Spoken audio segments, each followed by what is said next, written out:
الحمد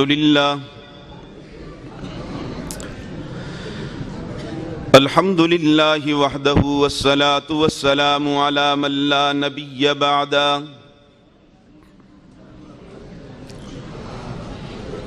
أما بعد فأعوذ بالله من الشيطان الرجيم بسم الله الرحمن الرحيم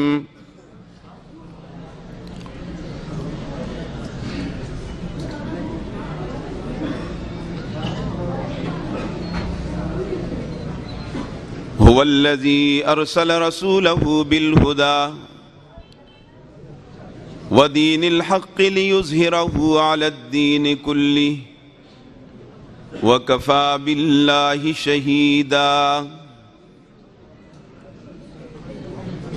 صدق الله مولانا العظيم وقال النبي صلى الله تعالى عليه وسلم إن الله يرفع بهذا الكتاب أقواما ويزع به آخرين وقال النبي صلى الله تعالى عليه وسلم من يرد الله به خيرا يفقهه في الدين وصدق رسوله النبي الكريم ونحن على ذلك لمن الشاهدين والشاكرين والحمد لله رب العالمین۔ یا رب یہ التجا ہے گر کرم تو کرے وہ بات دے زباں کو جو دل پہ اثر کرے۔ الہی میں رہوں یا نہ رہوں، الہی ہم رہیں یا نہ رہیں، پر تمنا ہے کہ دین محمد رہے اور عزت قرآن رہے۔ ان اللہ وملائکتہ یصلون علی النبی یا ایہا الذین آمنوا صلوا علیہ وسلموا تسلیما۔ اللہم صل علی سیدنا محمد وعلی آل سیدنا محمد افضل صلواتک بعدد معلوماتک وبارک وسلم علیہ۔ صدر اجلاس، میرے برادر مکرم، صبر اور ہمت اور حوصلے کے پہاڑ، جانشین شیخ القرآن، پیکر اخلاص حضرت مولانا اشرف علی صاحب دامت برکاتہم العالیہ، میرے دائیں بائیں مجلس میں موجود میرے نہایت ہی قابل صد احترام حضرات علماء کرام، معززین علاقہ، میرے محترم بزرگوں، یہ نہ پھینکیں مہربانی کریں، عزیز طلباء ساتھیوں، میں آج پہلی مرتبہ راولپنڈی کے اس علمی مرکز کے اندر، جامعہ علوم شریعہ کے اندر، اپنے بھائی مخدوم زادہ صاحبزادہ حضرت مولانا حماد صاحب زیدہ مجدہم کی پرخلوص دعوت پر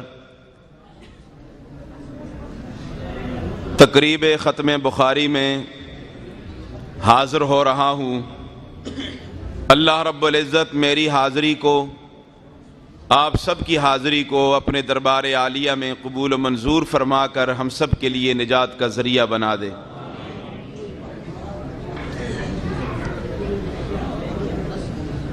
میں اختصار کے ساتھ چند ضروری باتیں آپ حضرات کی خدمت میں عرض کروں گا، چونکہ وقت کا دامن بڑا تنگ ہے۔ میں سب سے پہلے وہ خوش نصیب طلباء کرام کہ جن کے سروں پر آج دستار فضیلت سجائی جائے گی، دل کی اتھاہ گہرائیوں سے مبارکباد بھی پیش کرتا ہوں اور ان کو خراج تحسین بھی پیش کرتا ہوں۔ منتظمین مدرسہ کو بھی اس حسن کارکردگی پر دل کی اتھا گہرائیوں سے مبارکباد پیش کرتا ہوں اور دل سے دعا کرتا ہوں کہ اللہ اس ادارے کو ہماری توقعات سے زیادہ ترقیاں نصیب فرمائے، اس کی جملہ ضروریات کو اللہ غیب کے خزانوں سے پورا فرمائے۔ میرے وہ بھائی، وہ طلباء کرام جو اب علماء کی صفوں میں شامل ہو گئے ہیں، ایک بات ان سے کہتا ہوں کہ ابھی تم عالم نہیں بنے، تمہارے اندر عالم بننے کی استعداد پیدا ہو گئی ہے۔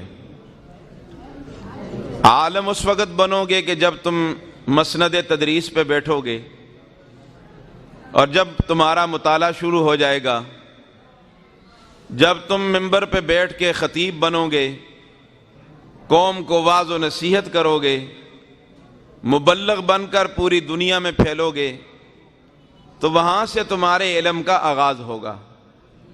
آپ یہ نہ سمجھیں کہ آپ کے علم کی تکمیل ہو گئی ہے اور اب آپ کو چھٹی مل گئی ہے۔ مکتب عشق کا انداز نرالا دیکھا، اس کو چھٹی نہ ملی جس نے سبق یاد کیا۔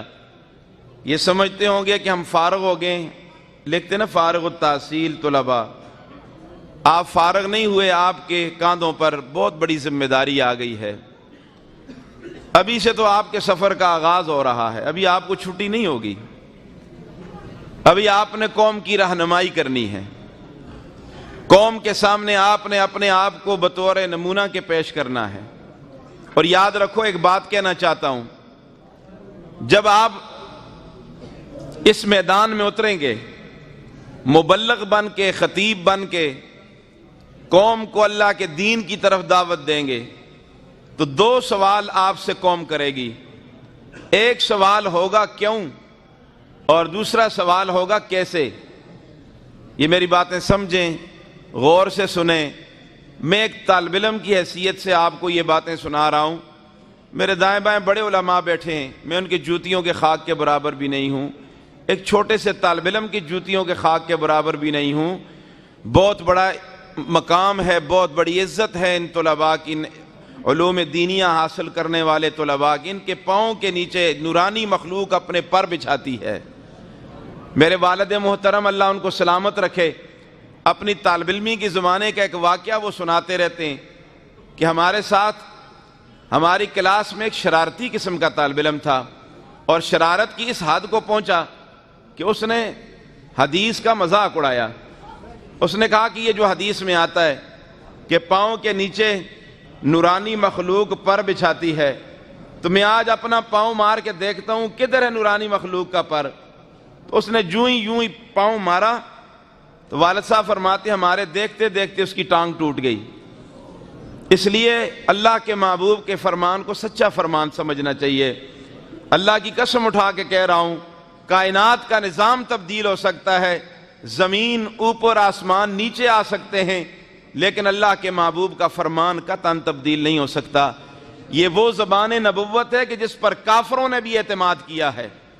مشرکین مکہ نے بھی کہا کہ ہم نے تو صداقت سیکھی آپ سے، ہم نے تو دیانت سیکھی آپ سے۔ تو اللہ کے محبوب کے فرمان پہ مکمل یقین ہونا چاہیے۔ سارے مل کے کہو، اللہ کے محبوب کا فرمان سچا ہے، رسول اللہ کا فرمان سچا ہے۔ سورج کے طلوع ہونے میں شک ہو سکتا ہے، لیکن آمنہ کے لال کے فرمان میں کوئی شک نہیں ہو سکتا۔ تو میں آپ سے عرض کر رہا تھا، آپ جب میدان میں نکلیں گے، دو سوال ہوں گے آپ سے، کیوں اور کیسے۔ کیوں کا جواب آپ نے جھگڑے سے نہیں دینا، آپ نے لڑنا نہیں ہے، آپ نے کسی کا گریبان نہیں پکڑنا، آپ نے قرآن سے رہنمائی لینی ہے کہ اللہ کے محبوب بھی جب تبلیغ کے میدان میں نکلے تو ان سے بھی یہی دو سوال ہوئے۔ تو پہلے سوال کا جواب اللہ کے محبوب نے اس طرح دیا، قُلْ هَٰذِهِ سَبِيلِي أَدْعُو إِلَى اللَّهِ عَلَىٰ بَصِيرَةٍ أَنَا وَمَنِ اتَّبَعَنِي، کہ میں جو قوم کے لوگوں، میں جو تم سے مخاطب ہو رہا ہوں، میں تم سے جو باتیں کر رہا ہوں، پوری بصیرت پہ کر رہا ہوں، دلائل کی روشنی میں کر رہا ہوں، میں بغیر دلیل کے تمہارے سامنے کوئی بات نہیں کروں گا۔ میرے عزیز طلبہ ساتھیوں، علماء کرام جو ابھی آپ علماء کی فہرست میں جا رہے ہیں، تو میری آپ سے گزارش ہوگی کہ جب بھی آپ بھی دعوت و تبلیغ کے کام میں نکلیں گے تو یہی سوال ہوگا، تو آپ کی تقریر کے اندر، آپ کی دعوت کے اندر دلائل کے انبار ہوں، ادھر ادھر کی بات نہ ہو، پکی اور ٹھکی بات ہو، ٹھوس بات قوم کے سامنے پیش کریں۔ جب آپ کی تقریر، آپ کا وعظ، آپ کی نصیحت دلائل سے بھرے ہوئے ہوں گے تو یقیناً قوم ماننے کے لیے تیار ہو جائے گی، ماننے پہ مجبور ہو جائے گی۔ تو پہلے سوال کا جواب آپ نے جھگڑنے سے نہیں دینا، دلائل کی روشنی میں سوال کا جواب دینا ہے۔ اور دوسرا سوال ہوگا کیسے؟ کیونکہ انسان چونکہ نمونے کا محتاج ہے، اور نمونے کے لیے قوم کے سامنے ماڈل پیش کرنا پڑتا ہے۔ تو ہم کہیں ایسا نہ ہو کہ ہم سے قوم سوال کرے کہ آپ جو ہمیں دین کی طرف دعوت دے رہے ہیں، جس سیرت اور صورت کی طرف آپ دعوت دے رہے ہیں، کیا آپ کے پاس کوئی نمونہ بھی ہے، کوئی ماڈل بھی ہے؟ تو بطور نمونے کے ہم نے اپنے آپ کو پیش کرنا ہے۔ ہم نے یہ نہیں کہنا کہ مولانا اشرف علی کو دیکھ لو، ہم نے نہیں کہنا شیخ الحدیث مولانا عبد الرؤوف صاحب کو دیکھ لو، ہم نے یہ نہیں کہنا عطا اللہ شاہ بخاری کو دیکھ لو، ہم نے یہ نہیں کہنا احمد علی لاہوری کو دیکھ لو، ہم نے یہ نہیں کہنا امام اہل سنت مولانا سرفراز خان صفدر کو دیکھ لو، ہم نے یہ نہیں کہنا محدثین کے استاد حضرت مولانا قاضی شمس الدین رحمت اللہ علیہ کو دیکھ لو، ہم نے یہ نہیں کہنا شیخ التفسیر قاضی عصمت اللہ صاحب کو دیکھ لو، ہم نے یہ نہیں کہنا، ہم نے اپنے آپ کو بطور نمونے کے پیش کرنا ہے کہ قوم کہے گی کیسے؟ فرمایا ایسے جیسے میں ہوں، ایسے جیسے میں ہوں۔ لیکن آج مصیبت یہ ہے، قوم جب ہم سے یہ سوال کرتی ہے کہ ہمارے لیے کوئی نمونہ پیش کرو، کوئی ماڈل پیش کرو، ہم بطور نمونے کے اپنے اکابر کو سامنے رکھ لیتے ہیں۔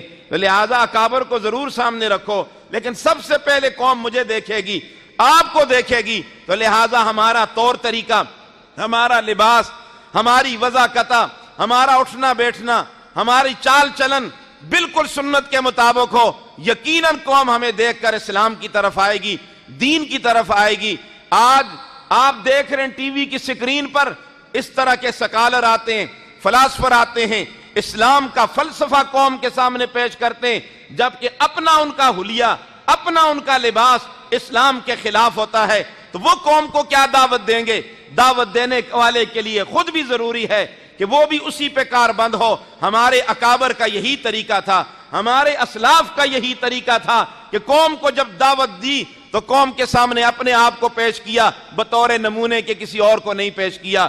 اللہ کے محبوب نے بھی جب دعوت کے پیغام کو سنایا تو اپنے آپ کو پیش کیا، لقد لبثت فیکم عمرا من قبلی افلا تعقلون۔ او مکہ والو، 40 سال تمہارے اندر رہا ہوں، بتاؤ تم نے مجھے کیسا پایا؟ میں نے کبھی جھوٹ بولا ہو، کبھی بددیانتی کی ہو؟ ساری قوم نے بیک زبان ہو کر کہا اللہ کے محبوب، ہم نے آپ کو سچائی کے سوا کوئی چیز آپ کی زبان سے دیکھی نہیں، ہم نے دیانت بھی آپ سے سیکھی، ہم نے امانت بھی آپ سے سیکھی، ہم نے صداقت بھی آپ سے سیکھی۔ اس لیے میرے طلباء کرام، میرے عزیز طلباء ساتھیوں، میرے سروں کے تاج، آپ نے جب اس میدان میں قدم رکھنا ہے تو آپ نے اپنے آپ کو بنانا ہوگا، سنوارنا ہوگا، ٹھیک انداز میں قوم کی رہنمائی کرنی ہوگی، اکابر کے طرز عمل پہ چلنا ہوگا، اکابر کے نقش قدم پہ چلنا ہوگا، اپنے اکابر کو سامنے رکھتے ہوئے، ان کے نمونوں اور ان کے ماڈل کو سامنے رکھتے ہوئے ہم نے قوم کے پاس جانا ہے۔ اللہ رب العزت آپ کو دنیا اور آخرت کی کامیابیاں نصیب فرمائے۔ میرے قابل احترام سامعین، اس وقت آپ پوری دنیا میں دیکھیں، 2 قوموں کی لڑائی نہیں، 2 پارٹیوں کی لڑائی نہیں، آج پوری دنیا میں اگر کوئی لڑائی ہے تو 2 تہذیبوں کی جنگ ہے۔ ایک طرف مدینے کی تہذیب ہے، ایک طرف مغرب کی تہذیب ہے۔ بتاؤ مغرب کی تہذیب پہ چلو گے یا مدینے کی تہذیب پہ چلو گے؟ سارا مجمع بولے۔ آج قوم کو مغرب کی تہذیب پہ چلایا جا رہا ہے اور اس کو ترقی کا نام دیا جاتا ہے، بڑی خوبصورت انداز میں اس کو قوم کے سامنے پیش کیا جاتا ہے کہ جی یہ ترقی کا راستہ ہے، اور یہ چٹائیوں پہ بیٹھنے والے مولوی، یہ پھٹے پرانے لباس والے، یہ سوکھی روٹیاں کھانے والے، یہ آج بھی وہی پرانی باتیں کر رہے ہیں۔ لوگ تو چاند پہ پہنچ گئے۔ بتاؤ میرے بھائیوں، انہوں نے چاند پہ جب کمندیں ڈالی ہیں تو وہاں کون سا انہوں نے کوئی اچھا کام کیا ہوگا؟ وہاں بھی تو شراب ہی پی ہوگی، شیخ سعدی رحمت اللہ علیہ کے متعلق فرمایا تھا، تو کارے زمیران کو ساختی کہ باسمان نیز پرداختی، تو نے زمین پہ کون سے اچھے کام کیے، اب چاند کو گندا کرنے کے لیے جا رہا ہے۔ انہوں نے تو چاند پہ بھی شراب ہی پی ہوگی۔ آج ہمارے نوجوان کی ٹوپی گر جاتی ہے سائنسی ترقی کو دیکھ کر، او میرے بھائی تیری ٹوپی گر گئی سائنسی ترقی کو دیکھ کر، تیری ٹوپی وہاں نہ گری کہ تیرے اور میرے آقا محمد الرسول اللہ چاند پہ کیا عرش معلیٰ پہ پہنچ گئے۔ یہ کس نے پہنچایا؟ اللہ نے پہنچایا۔ اس لیے آج اس تہذیب کے مقابلے میں ہم نے ایک تہذیب کو پیش کرنا ہے، وہ ہے مدینے والے کی تہذیب۔ آج لوگ مغرب کی کلچر کو اپنا کر، مغرب کی تہذیب کو اپنا کر اور پھر اس کو ترقی کا نام دیتے ہیں۔ سنو، اکبر الہ آبادی نے قوم کا مرثیہ پڑھا۔ اکبر مولوی نہیں ہے، غریب مولوی کی کون سنتا ہے، اور جج کی تو سن لو۔ قوم کا مرثیہ پڑھ رہا ہے اکبر الہ آبادی، اور کتنے اچھے انداز میں کیسی ترجمانی کی اس نے۔ کیا فرمایا؟ فرمایا کہ مسلمان ترقی جو فرنگی بن کر، کی مسلمان ترقی جو فرنگی بن کر، یہ ترقی ہے فرنگی کی مسلمان کی نہیں۔ دوا ترقی کی میں نے دیکھی بصد ادب ہے یہی گزارش، مرض ترقی کرے گا اس سے مریض اچھا نہ ہو سکے گا۔ دوائی غلط استعمال کر رہے ہو اس لیے مرض بڑھتا جا رہا ہے، دوائی ٹھیک استعمال کرو مرض کم ہو جائے گا۔ جیب میں ٹکٹ ڈالا ہوا ہے انگلستان کا، زبان سے کہہ رہا ہے مدینے جا رہا ہوں، مدینے جانے کے لیے ٹکٹ بھی مدینے کا لینا پڑے گا کہ نہیں پڑے گا؟ مصطفیٰ والا بننے کے لیے وردی بھی مصطفیٰ والی ضروری ہے کہ نہیں ہے؟ آج ہم عشق رسول کے دعوے تو کرتے ہیں، اللہ کے محبوب سے محبت کا اظہار تو کرتے ہیں، لیکن ہمارا طور طریقہ اللہ کے محبوب کی سنت کے خلاف ہے، ہماری وضاحت رسول اللہ کی سنت کے خلاف ہے۔ آؤ اللہ کی بندو، اگر کامیابی چاہتے ہو تو کامیابی کا واحد راستہ اللہ کے محبوب کا راستہ ہے، اس راستے کے علاوہ کوئی کامیابی نہیں۔ علامہ اقبال مرحوم اپنا ایک تصور پیش فرماتے ہیں، شاعر مشرق۔ آج تو ہمارے نوجوان علامہ اقبال کو بھی نہیں پہچانتے، کیونکہ وہ بھی عاشق رسول تھا نا۔ اور کیسا عاشق رسول تھا؟ غازی علم الدین شہید کو جب قبر میں اتارنے کا وقت آیا تو ایک نوجوان آواز دے رہا ہے، ذرا رک جاؤ میرا انتظار کرو۔ صفوں کو چیرتے ہوئے آگے ایک نوجوان بڑا، لوگوں نے دیکھا شاعر مشرق علامہ اقبال مرحوم آ کر غازی علم الدین شہید کی قبر میں اتر گئے، اور وہاں لیٹنے کے بعد باہر نکلے اور کہنے لگے آج مجھے یہ اعزاز حاصل ہو گیا کہ میں جنت سے ہو کے آ رہا ہوں۔ آج ہمارا ملک علامہ اقبال کا بھی نہیں رہا، اور میں یہ بھی کہنے میں حق بجانب ہوں، ہمارا ملک قائد اعظم محمد علی جناح کا بھی نہیں رہا، کیونکہ قائد اعظم محمد علی جناح نے غازی علم الدین شہید کی وکالت کی ہے، عاشق رسول کی وکالت کی ہے۔ آج قائد اعظم محمد علی جناح کی روح تڑپ تڑپ کے مجھ سے اور تجھ سے سوال کر رہی ہے کہ میں تو عاشق رسول کی وکالت کر کے آیا ہوں، تم گستاخ رسول کی وکالت کیوں کر رہے ہو؟ اس لیے نوجوانوں، پڑھو علامہ اقبال کو بھی پڑھو، علماء کو نہیں پڑھتے ان کو تو پڑھو، قائد اعظم محمد علی جناح کو بھی سمجھو۔ ہم نہیں سمجھے، آج ان کے نام بھی اس ملک سے مٹائے جا رہے ہیں۔ تو اس لیے ایک شاعر مشرق علامہ اقبال مرحوم اپنا ایک تصور پیش فرماتے ہیں، فرماتے میں ایک رات اٹھا، میں نے اللہ کے حضور ایک سوال کیا۔ سوال کیا تھا؟ فرمایا شب پیش خدا بگریز تم زار، شب پیش خدا بگریز تم زار، مسلمانہ چرا زارند خوارن۔ اے اللہ میرا ایک سوال ہے، یہ تیری آخر زمان پیغمبر کی امت کیوں ذلیل و خوار ہے؟ کیوں ذلت کے راستے پہ گامزن ہے؟ کثرت میں ہونے کے باوجود کیوں ناکامی کی طرف جا رہی ہے؟ اللہ کی طرف سے آواز آئی، اللہ نے جواب دیا۔ شاعر مشرق اپنا تصور پیش فرماتے ہیں، اللہ اکبر۔ شب پیش خدا بگریز تم زار، مسلمانہ چرا زارند خوارن، ندا آمن میدانی کی قوم، ندا آمن میدانی کی قوم، دل دارن و محبوب ندارن۔ ٹھیک ہے، انہوں نے میرے محبوب کا کلمہ پڑھا ہے، لیکن میرے محبوب کے طریقے ان سے چھوٹ گئے، میرے محبوب کے طریقے ان سے، کلمہ تو سارے ہی پڑھ رہے ہیں، عشق رسول کے دعوے تو سارے ہی کر رہے ہیں، لیکن صحابہ جیسا عشق کہاں سے لائیں گے؟ صحابہ جیسی محبت کہاں سے لائیں گے؟ حضور کے ایک صحابی، افریقن صحابی، سر کے بال گنگریالے ہیں، جب اللہ کے محبوب کو دیکھا کہ آپ اپنے بالوں میں کنگا پھیر رہے ہیں، آدھے بال ادھر اور آدھے ادھر، آپ نے ٹیڑھی مانگ نہیں نکالی، آپ سیدھی مانگ نکالتے تھے۔ نوجوانوں ناراض نہ ہونا، آج ہمارے گھروں میں مائیں بہنیں صبح بچے کو تیار کرتی ہیں، ٹیڑھی مانگ نکالتی ہیں، اور پھر اس کے گلے میں کتے کی جیب لٹکاتی ہیں، وہ کیا کہتے ہیں آپ اس کو، ٹائی، پھر اس کو پتلون پہناتی ہیں، اور پھر ماں بھی اور بہن کہتی اس کو دیکھ کر سامنے، کڑے مڑے تو انگریز لگ دے ہیں، بالکل تیار انگریز لگ دے ہیں۔ انا للہ و انا الیہ راجعون۔ یہ ہماری ذہنی پستی تو دیکھو یار، ہم ترقی کریں گے، قومیں اس طرح ترقی کرتی ہیں کہ جو اپنی تہذیب اور کلچر کو بھی چھوڑ دیں۔ میں نے آپ کے راولپنڈی میں ایک نوجوان کو دیکھا، اور تقریر میں یہ بھی بیان کرتا ہوں، اس نے پتلون پہنی ہوئی تھی اور اس کی پتلون یہاں سے پھٹی ہوئی تھی گھٹنوں سے، میں نے دیکھ کے حیران ہو گیا، میں نے کہا یار اس کو لنڈا بازار سے پھٹی ہوئی پتلون مل گئی، انگریز کی مستعمل۔ یا میں نے پھر اچھی تعویل کی، میں نے کہا یار یہ سجدے زیادہ کرتا ہوگا تو گھٹنے سے پتلون پھٹ گئی ہے۔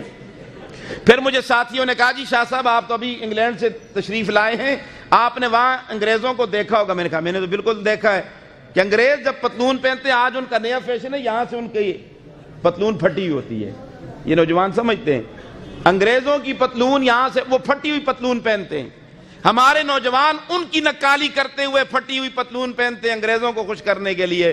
ناراض نہ ہونا میری بات سے، علماء بیٹھے، مجھے شرم آ رہی ہے، میں تو بڑا پریشان ہوا، میں نے کہا انگریز کی یہاں سے پتلون پھٹ گئی اور لوگ اس کو بھی پہن رہے ہیں کہ انگریز کی نے جو پھٹی ہوئی پہنی ہے، تو انگریز کی پتلون پیچھے سے پھٹ گئی تو وہ بھی پہنیں گے۔ حضرت ہزاروی رحمت اللہ علیہ فرمایا کرتے تھے اچھا ہوا انگریز نے غلاظت نہیں کھائی، اگر وہ کھاتا تو لوگ کہتے یار انگریز نے کھائی ہم بھی کھا لیں۔ اللہ، یہ کیسی ذہنی پستی ہے یار۔ اور وہ حضور کے افریقن صحابی بال موڑ رہے ہیں، وہ تو گنگریالے بال لوہے کی تاروں کی طرح سخت، وہ کہاں موڑ سکتے ہیں، لوہے کی سلاخ گرم کر کے درمیان میں پھیر کے لکیر نکال دی۔ حدیث کے طلباء بیٹھے، ابو مخزورہ اپنے سر کے سارے بال اتار دیتے، یہاں کے بال اسی طرح ہوتے، تو ساتھیوں نے کہا ابو مخزورہ یہ کون سا فیشن ہے، سارے بال اتار دیتے ہو یہاں کے بال چھوڑ دیتے ہو؟ فرمانے لگے ان بالوں نے بچپن میں اللہ کے محبوب نے مجھے ان بالوں سے پکڑا تھا، اور جن بالوں کے ساتھ اللہ کے محبوب کا ہاتھ مبارک لگ جائے، ابو مخزورہ کا جی نہیں چاہتا کہ وہ اپنے بالوں کو اتار دے، ان کو اتار کر گندی نالی میں پھینک دے۔ اور میرے بھائیوں، جن بالوں کے ساتھ رسول اللہ کے دست مبارک لگیں، ابو مخزورہ وہ بھی اتارنے کے لیے تیار نہیں، اور آج ہمارے نوجوان کئی بوڑھے بھی ان بالوں کو اتار رہے ہیں کہ جن بالوں کو رسول اللہ نے اپنے چہرے پہ سجایا ہے، اور پھر کہتے ہیں داڑھی نہیں ہے، کئی داڑھیوں والوں سے اچھا ہوں۔ بالکل میں انکار نہیں کرتا، علماء کی موجودگی میں کہہ رہا ہوں آپ بہت زیادہ اچھے ہیں، علماء سے محبت کرتے ہیں، چہرے پہ داڑھی سجاؤ، اللہ آپ کو اور اچھا کر دے گا۔ اچھائی میں کمی ہونی چاہیے، اضافہ ہونا چاہیے، بولو بولو سارے۔ یہ حدیث کی مجلس ہے، علماء بیٹھے ہوئے ہیں، کچھ تو یہاں سے لے کے جائیں، وعدہ کرو سنت کے مطابق زندگی گزاریں گے انشاءاللہ۔ یہ رسول اللہ کے عشق کا تقاضا ہے۔ کئی لوگ کہتے ہیں داڑھی تو مڑواتا ہوں کسی کا دل نہیں دکھا رہا، ارے اللہ کے بندے تجھے نہیں پتا، ایک اللہ والا کسی کی تلاش میں چل رہا تھا، دیکھا وہ حجام کی دکان پہ بیٹھا ہوا داڑھی منڈوا رہا ہے، نگاہ پڑی اس کی تو اس نے آواز لگائی آغا ریش میں تراشی، اللہ کے بندے داڑھی منڈوا رہا ہے، اس نے کہا ریش میں تراشم ولے کسیرا دلے نمے خراشم، داڑھی تو منڈواتا ہوں لیکن کسی کا دل نہیں دکھاتا۔ اس اللہ والے نے برجستہ جواب دے کے فرمایا بخدا بمصطفیٰ دلے میں خراشی، اللہ کی قسم یہ اس طرح تیرے چہرے پہ نہیں چل رہا، محمد الرسول اللہ کے قلب اطہر پہ چل رہا ہے۔ از دل خیزد بر دل ریزد، دل سے بات اٹھی دل پہ لگی، نہ اثر ہو تو ساری تقریر کا اثر نہیں ہوتا، سارا دن بیان کرتے رہو اثر نہیں ہوتا، ادھر سے جب خیر کے بہتری کے فیصلے ہوتے ہیں ایک جملہ بھی ہدایت کے لیے کافی ہو جاتا ہے، اس کے دل سے جب بات اٹھی تو اس کے دل پہ لگی، دل کی دنیا بدل گئی۔ اس نے حجام سے کہا چھوڑ دو، اس نے کہا بھئی آدھی ہے آدھی نہیں ہے، بری لگے گی؟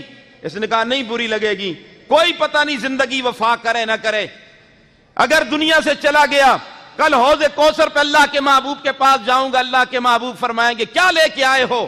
یا رسول اللہ آپ کا امتی ہوں، دامن گناہوں سے بھرا ہوا ہے، پر آپ کی آدھی سی صورت لے کے آ گیا ہوں، میرا کام ہو جائے گا۔ اور اس نے جواب دیا بڑا عجیب، فرمایا جزاک اللہ چشمم باز کر دی، جزاک اللہ چشمم باز کر دی، مرابا جان جا ہم راز کر دی۔ اللہ کے بندے تیرے ایک جملے نے مجھے محمد الرسول اللہ کا سچا غلام بنا دیا۔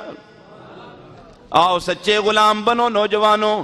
وہ نوجوان بھی اس کے بعد 40 دن زندہ رہا، روزانہ رات کو خواب کے اندر اللہ کے محبوب کے چہرے انور کا دیدار ہوتا تھا۔ آؤ وعدہ کرو سنت کے مطابق زندگی گزاریں گے انشاءاللہ۔ رسول اللہ کی محبت دل و دماغ میں بٹھاؤ۔ اللہ کے محبوب صلی اللہ علیہ وسلم نے ارشاد فرمایا من حفظ سنتی اکرمہ اللہ باربع خصال، فرمایا جو میری سنتوں کی حفاظت کرے گا اللہ اس کو 4 انعام عطا فرمائیں گے۔ کتنے انعام؟ پہلا انعام المحبت فی قلوب البررہ، ہر نیک انسان کے دل میں اللہ اس کی محبت ڈال دے گا۔ والہیبۃ فی قلوب الفجرہ، ہر فاسق فاجر پہ اللہ اس کا رعب ڈال دیں گے۔ سنت کی برکت سے ہر فاسق فاجر پہ آج ہمارا رعب کیوں نہیں ہے؟ ہمارے پاس کوئی ایٹم کی کمی ہے؟ بولو، ٹیکنالوجی کی کمی ہے؟ دیکھو سنت چھوٹی 10,000 کا لشکر عمر ابن عاص جس کی قیادت فرما رہے ہیں، قلعہ فتح نہیں ہو رہا، امیر المومنین فاروق اعظم کو پیغام دیا کوئی ترکیب بتاؤ، تدبیر بتاؤ، قلعہ نہیں فتح ہو رہا۔ فرمایا کوئی تدبیر و ترکیب نہیں ہے، بیٹھ کر سوچو رسول اللہ کی کوئی سنت تو نہیں چھوٹ گئی۔ 10,000 کا لشکر، وہ نفوس قدسیہ، وہ صحابہ کی جماعت کہ جن کے بارے میں میرا عقیدہ اور میرے اکابر کا عقیدہ کہ حضور کے سارے صحابہ بلا حساب و کتاب جنتی ہیں۔ بولو حضور کے سارے صحابہ جنتی ہیں۔ 10,000 کا لشکر سر جوڑ کے بیٹھ کے سوچ رہا ہے کون سی سنت چھوٹ گئی۔ خیال آیا جہاد میں مصروفیت کی وجہ سے مسواک والی سنت چھوٹ گئی ہے۔ کون سی سنت؟ روچیاں ہو اور نسوار نہیں یار، مسواک۔ جو نسوار کے عاشق ہوتے ہیں وہ نسوار سمجھ جاتے ہیں، نسوار نہیں ہے، مسواک ہے۔ مسواک بھی کیا کرو۔ فرمایا کہ مسواک کے 64 فائدے علماء نے لکھے، سب سے بڑا فائدہ جو آدمی پابندی سے مسواک کرے گا مرتے وقت اسے کلمہ شہادت نصیب ہوگا۔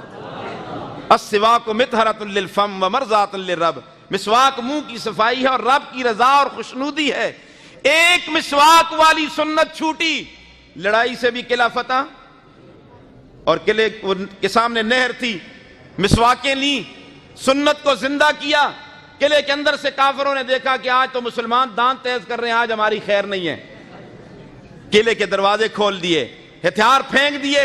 علماء نے لکھا ہے سنت چھوٹی، لڑائی سے بھی قلعہ فتح نہ ہوا، سنت پہ عمل ہوا، بغیر لڑائی کے قلعہ فتح ہو گیا۔ اگر پہلو میں ہے دل اور تڑپ اسلام کی، دل میں برس سکتا ہے ابر رحمت پروردگار ربی، فضائے بدر پیدا کر فرشتے تیری نصرت کو اتر سکتے ہیں گردوں سے کتار اندر کتار ربی۔ آج بھی ہو ابراہیم سا ایمان پیدا، آگ کر سکتی ہے انداز گلستان پیدا۔ تو وعدہ کرو، ہاتھ اٹھاؤ دونوں، جس رسول اللہ کی سنتوں کو زندہ کریں گے انشاءاللہ۔ محبت سے ہاتھ اٹھاؤ، میں آپ سے ووٹ نہیں مانگ رہا، آپ سے سنت کا وعدہ لے رہا ہوں۔ دونوں ہاتھ چہروں پہ پھیر لو، چہروں پہ، ہاتھوں میں کچھ آیا؟ کچھ کہ نہیں آیا؟ نا آنا چاہیے کہ نہیں آنا چاہیے؟ اس لیے آنا چاہیے تو رسول اللہ کی سنت کو زندہ کرو، انشاءاللہ یہ سنت تمہارے لیے کامیابی کا ذریعہ بنے گی۔ سیدنا امام مالک رحمت اللہ علیہ فرماتے ہیں ان السنت مثل سفینۃ نوح من رکبہا نجا ومن تخلف عنہا غرقا۔ اللہ کے محبوب کی سنت کی مثال جس طرح نوح علیہ السلام کی کشتی، نوح کی کشتی میں گدھا بھی بیٹھا، جانور بھی بیٹھے، بیڑا اور حقیقی بیٹا نہ بیٹھا، بیڑا غرق ہو گیا۔ رسول اللہ کی سنت کی کشتی میں حبشے کا کالا بلال بیٹھا، بیڑا پار ہو گیا، ابو جہل عتبہ شیبہ نہ بیٹھے، بیڑا غرق ہو گیا۔ آج بھی کامیابی اگر چاہتے ہو تو رسول اللہ کی سنتوں پہ عمل کرو، آپ کی طور طریقے کو اپناؤ، حضور کی سیرت اور صورت کو اپناؤ، انشاءاللہ کامیابیاں تمہارے قدم چومے گی انشاءاللہ۔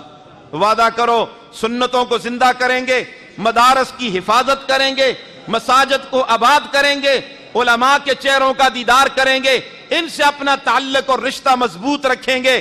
اللہ کی قسم دنیا کی کوئی طاقت تمہارا مقابلہ نہیں کر سکتی. دنیا کی ساری طاقتیں تمہارے قدموں میں ڈھیر ہو جائیں گی. جس طرح آج وہ بوریا نشینوں کے سامنے بڑی طاقت ڈھیر ہو گئی, انشاءاللہ وہ وقت آنے والا ہے کہ یہ دین سارے ادیان پہ غالب آئے گا انشاءاللہ. بالکل مایوس ہونے کی کوئی ضرورت نہیں. حالات آتے رہتے ہیں, مدارس پہ بھی آئیں گے, علماء پہ بھی آئیں گے. میں سلام پیش کرتا ہوں اپنے بھائی مولانا اشرف علی صاحب کو. یہ ہمت اور جرأت اور استقامت کا یہ پہاڑ, میں ہر جگہ پہ یہ کہتا ہوں کہ جو اپنے زبان حال اور زبان کال سے یہ کہہ رہا ہے, غم کی جاگیر وراثت میں ملی ہے مجھ کو, غم کی جاگیر وراثت میں ملی ہے مجھ کو. میں اپنی جاگیر میں رہتا ہوں نوابوں کی طرح, جس نے سب کچھ لٹا دیا لیکن اپنے ابا کا مشن نہیں چھوڑا, اپنے ابا کے لائے ہوئے اس گلشن کو غیر آباد نہیں ہونے دیا. میں آج اس بھرے بجمے میں مولانا اشرف علی صاحب کو پھر خراج تحسین پیش کرتا ہوں, ان کی عظمتوں کو سلام پیش کرتا ہوں. اسی طرح جرأت مند بنو.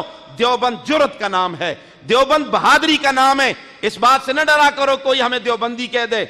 لوگ کمپنیاں بناتے ہیں اور پھر لکھتے ہیں نام ہی کافی ہے, اور دیوبند نام ہی کافی ہے. دیوبند نام ہی کافی ہے. دیوبند دیوبند ہے, باقی سارا گند ہے. ہاں, جو کچھ ملا ہے دیوبند سے ملا ہے, اور پہلے بھی انہی سے ملا ہے, آج بھی انہی سے ملے گا.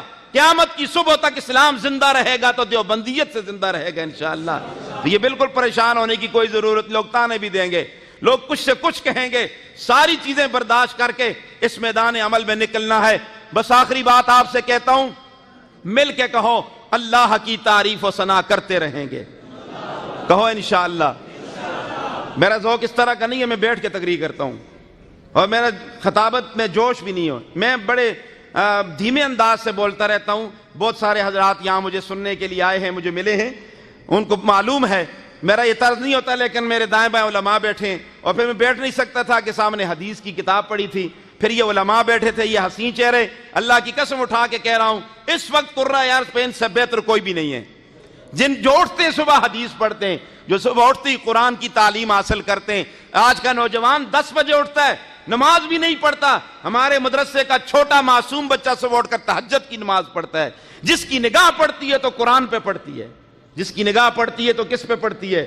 حدیث پہ پڑتی ہے, قرآن پہ پڑتی ہے. تو مل کے کہو اللہ کی تعریف و ثنا کرتے رہیں گے. ہم مدح شہ ہر دو سرا کرتے رہیں گے. اقوال نبی پھول ہیں, بدعات ہیں کانٹے, ہم پھولوں سے کانٹوں کو جدا کرتے رہیں گے. عقیدہ دے رہا ہوں آپ کو, اللہ ہے اللہ, پیمبر ہے پیمبر, ہم فرق رسول اور خدا کرتے رہیں گے. سنت کی حفاظت میں جو چاہو سزا دو, یہ فرض بہرحال ادا کرتے رہیں گے. ہے جرم اگر دین و شریعت کی حفاظت, ہے جرم اگر ختم نبوت کی حفاظت. تاج و تخت ختم نبوت. آواز نہیں آ رہی آپ کی؟ مہنگائی نے آپ کو دبایا ہوا ہے, لیکن وہ اس میں ہمارا قصور نہیں ہے. وہ آپ جانے, آپ کے یار جانے, اس میں ہمارا کوئی قصور نہیں ہے. ہمیں معاف کریں, ہمارے سامنے خوش ہو کے بیٹھا کریں. ہم خوش ہو جاتے ہیں جب آپ خوش ہوتے ہیں. مقتدی جب خوش ہوتا ہے نا تو امام کے جسم پر 2 کلو گوشت چڑھ جاتا ہے, اور جب یہ ناراض ہوتا ہے وہ بیچارہ ساری رات نیند نہیں آتی, میرا مسلح تو گیا. تو اس لیے ہمارے سامنے خوش ہو کے بیٹھا کریں. ہے جرم اگر ختم نبوت کی حفاظت, ہے جرم اگر دین و شریعت کی حفاظت, یہ جرم تو ہم لوگ صدا کرتے رہیں گے. سنت کی حفاظت میں جو چاہو سزا دو, یہ فرض بہرحال ادا کرتے رہیں گے. اور آخر میں ایک دعا دیتا ہوں, دیتے ہیں بزرگوں کو جو گالی, وہ ہیں جاہل, ہم ان کو ہدایت کی دعا. بہت زیادہ شکریہ اپنے بھائی حماد صاحب کا, بہت زیادہ شکریہ کہ انہوں نے مجھے اس نورانی اور روحانی مجلس میں آنے کی دعوت دی, اور میں نے چند بول آپ کے سامنے بولے. میری تقریر ادھار ہے انشاءاللہ, میں پھر آؤں گا انشاءاللہ, تفصیلی تقریر کروں گا. آپ کو وقت کی زنجیر, میرے پاؤں کی زنجیر بنی ہوئی تھی, وقت کی قلت, تو لہٰذا میں تو گھڑی کو دیکھ رہا تھا, تو گھڑی میں تو 2:20 ہوئے. تو پھر میں نے اپنی گھڑی دیکھی, تو بہرحال میں نے اپنا وقت پورا لگایا ہے. اللہ رب العزت میرا آنا, آپ سب کا آنا اپنے دربار میں قبول و منظور فرمائے. مطالب ہیں بہت, مطالب ہیں بہت, وقت دعا کچھ کہہ نہیں سکتا. الہی فضل کر, اس کے سوا کچھ کہہ نہیں سکتا. الہی تڑپنے پھڑکنے کی توفیق دے, دل مرتضی سوز صدیق دے. وآخر الدعوانا ان الحمدللہ رب العالمین.